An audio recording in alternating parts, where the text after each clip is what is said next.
అతీతంగా బాబు మోహన్ గారు క్యాంపెయిన్ చేస్తారు, ఆయన అనుచరులు క్యాంపెయిన్ చేయాలి, నేను కూడా క్యాంపెయిన్ చేస్తాను. Thank you very much.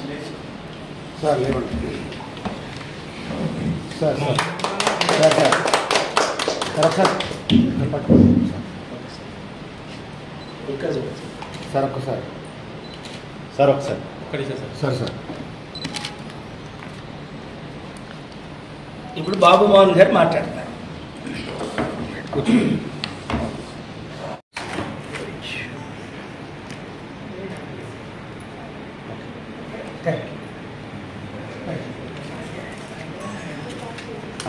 అందరికీ నమస్కారం. Thank you. దూరంగా టికెట్ మీకే సార్ అన్నారు అని పోయినసారి నా పేరు పెట్టకుండానే లిస్టులో అతని దూరంతో పెట్టి అతను డిపాజిట్ కూడా రాలేదనుకోండి, నేనైతే ఎంపీగా ఉండేవాడిని. ఎవరితో పెట్టి పంపారు. నేను వెంటనే ఢిల్లీకి ఫోన్ చేశాను. ఏంటి వాటి తీస్తాను అడిగాను. లక్ష్మణ్ని తీసి పారేశారు. సరే ఇవన్నీ జరిగినాయి.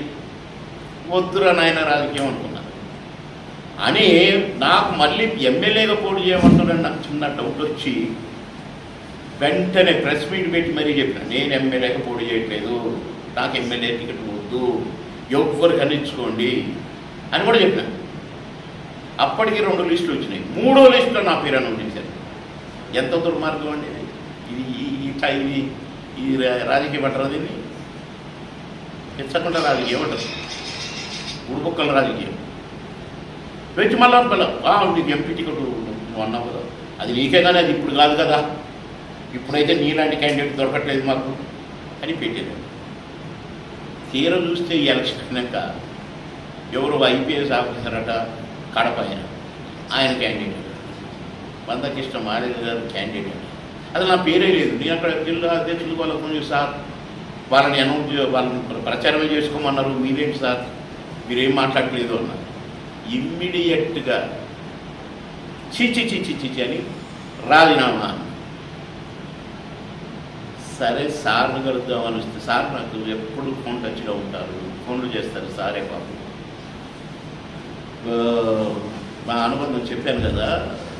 సరే సార్ ఎంపీగా పోటీ చేస్తున్నాడు, సార్ నాకు ఏమొద్దు సార్, నేను కాకినాడకి అనవసరం ప్రచారమే చేయకుండా ఎమ్మెల్యే అయిపోతాడు, నాకు వద్దు సార్, నేను మీకు ప్రచారం చేస్తాను అన్న. తప్పకుండా పోయి ప్రచారం చేయాలి. ప్రచారం చేసో పెట్టావు కండ వేసుకోవద్దా కాదు, ఇప్పుడు వేసుకో, మీ ఆజ్ఞ ఎట్టాగో మీకు సర్వహక్కులు ఉన్నాయి కదా నా మీద. జయపాల్ గారి కోసం ఏమైనా చేస్తా, అది వేరు విషయం. ఎక్కడికి రమ్మంటే అక్కడికి వెళ్ళినా. విజయ్ గుండి కూడా నేను షూటింగ్లో ఆపేసి వెళ్ళినాను సార్ కోసం. కానీ ఒక కోరిక తీరలా. సార్ సొంత ఫ్లైట్లో వచ్చినప్పుడు ఆ ఫ్లైట్లో నేను కూర్చోవాలనుకున్నా కానీ నేను ఇక్కడ లేదు. ఫ్లైట్ పోయినాక హైదరాబాద్ వచ్చింది కాదు సార్, వెళ్ళిపోయినాక రిటర్న్ అయిన తర్వాత ఒక తమిళ షూటింగ్ వెళ్ళి అలా. సరే సార్ వరంగల్ అన్నారు, అనౌన్స్ చేశారు, దానికి టైం ఉంది. కానీ నేనైతే రెడీ. ఎందుకంటే నేను అక్కడ పుట్టాను. నేను ఎర్రబెల్లి దయాకర్రావు గారికి ప్రచారం చేసినప్పుడు ఆయన ప్రచారం అంతా నేనే చేశాను. కానీ చాలా నా తమ్ముడు గెలిపించాడు, నా తమ్ముడు ప్రచారం చేశాడు. మొత్తం ఎంపీ కాన్స్టిట్యూన్స్ మొత్తం నేను ప్రచారం చేయాల్సి వచ్చింది.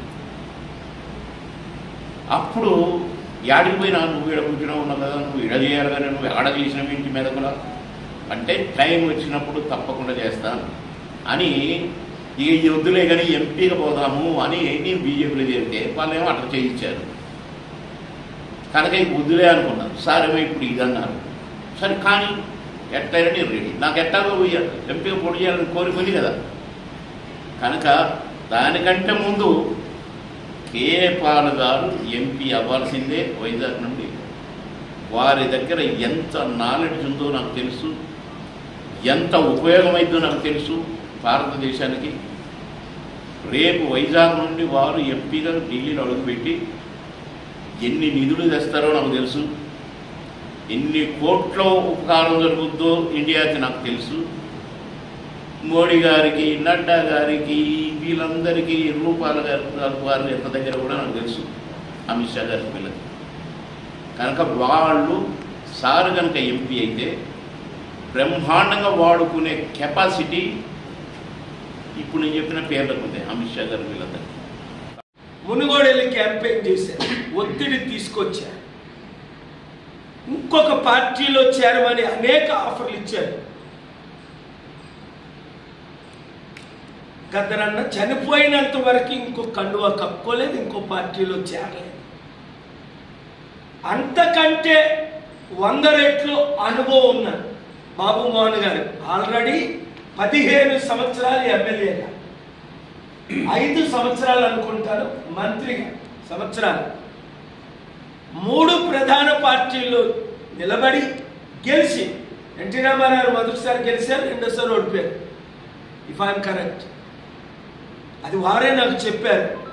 ఒక చిరంజీవి గారు అయితే పూర్తిగా ఓడిపోయారు, 0.5% కూడా ఓట్లు రాలేదు రెండోసారి.